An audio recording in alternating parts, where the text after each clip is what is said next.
Welcome to the probably shortest unboxing of the Galaxy S9 Plus, because everyone's done it, it's nothing new. European version, coral blue, with the Exynos chip, the Exynos Equinox chip. So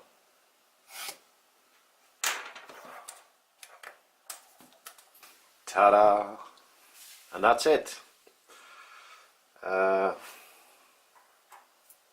USB-C to Type A adapter, probably an OTG.